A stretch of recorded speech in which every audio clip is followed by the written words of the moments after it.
जमलेल्या माझ्या तमाम देशभक्त बांधवांनो, भगिनी आणि मातांनो, राजन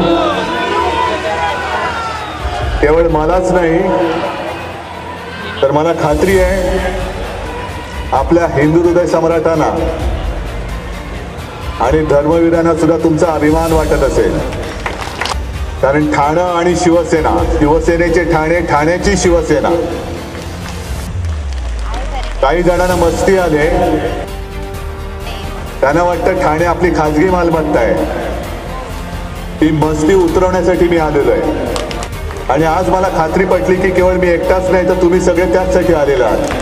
खासदार निष्ठावान आहे, याच्या बरोबरीला येऊ शकतात. अरे 10 वर्षात मी तर सोडून द्या, राजांच्या कामाची तुलना मोदींनी करून दाखवावी. पंतप्रधान म्हणून मोदींनी केलेली कामं, 10 वर्षात माझ्या राजांनी केलेली कामं. ही लोक काय भाड्याने आणलेली लोक नाही आहेत. खुर्ची मागे किती पैसे आहेत का रे, कोण भाडखाऊ? कोणीच नाही.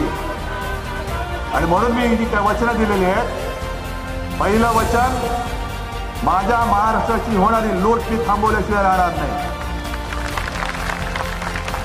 कारण यांनी माझं आपलं सरकार का पाडलं, गद्दारी करून का पाडलं?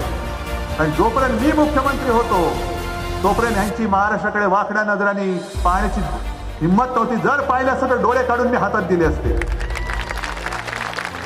म्हणून यांनी गद्दारी करून सरकार पाडलं आणि महाराष्ट्रातले सगळे उद्योगधंदे पळवाल. आनंद दिघेंची जागा तुम्ही घेऊ शकणार नाही, कोणी घेऊ शकणार नाही. आनंद दिघे हे शिवसेना प्रमुखांची अत्यंत कडवट, कट्टर, निष्ठावान, कोणाची नाही तर गद्दारांना दाखवण्याची वेळ आली.